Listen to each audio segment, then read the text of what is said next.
নমস্কার বন্ধুরা, আমার চ্যানেলে তোমাদেরকে স্বাগত। আজকে আমি বানিয়ে দেখাবো একদম আনকমন একটা রেসিপি, তরমুজের খোসা ভাজা।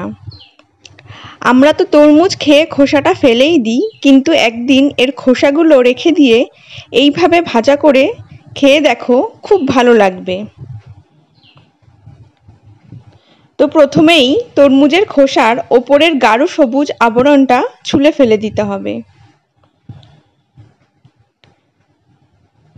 এরপর খোসার যে সাদা অংশটা রয়েছে সেটা এভাবে ছোট ছোট করে কুচিয়ে নিতে হবে। এবার দেখে নাও এটা বানাতে আমার কি কি লাগবে। নুন, হলুদ, চিনি, সর্ষে, শুকনো লঙ্কা আর সর্ষের তেল। প্রথমেই প্যান বসিয়ে দিয়ে দিচ্ছি পরিমাণ মতো সর্ষের তেল। এবার খুন্তির সাহায্যে তেলটা একটু কড়াইতে ছড়িয়ে নিচ্ছি।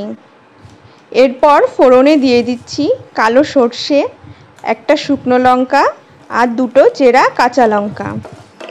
এবার কয়েক সেকেন্ডের জন্য একটু ফোড়নটা ভেজে নিচ্ছি।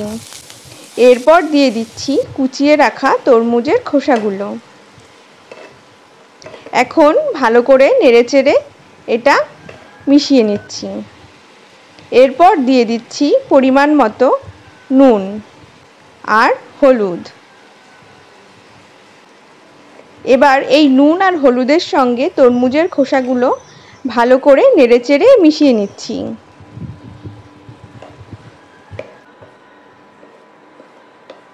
এবার এটা আমি 10 মিনিটের জন্য একদম লো ফ্লেমে ঢেকে দিলাম। 10 মিনিট পর ফিরে এসেছি। দেখো তরমুজের খোসাটা অনেকটাই মজে গেছে আর একটু কমে এসছে। আর যে ভেতর থেকে যে জলটা বেরিয়েছিল সেই জলটাও শুকিয়ে গেছে। এইভাবে তরমুজের খোসাটা আমি হাই ফ্লেমে ভেজে নেব।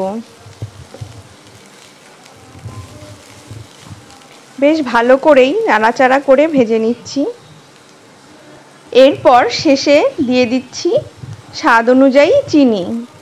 দিয়ে এবার চিনির সঙ্গে তরমুজের খোসাগুলো ভালো করে আরেকবার ভেজে নিচ্ছি। এটা আমার প্রায় তৈরি হয়ে গেছে। এখন পরিবেশন করে নেব। তৈরি হয়ে গেছে তরমুজের খোসা ভাজা।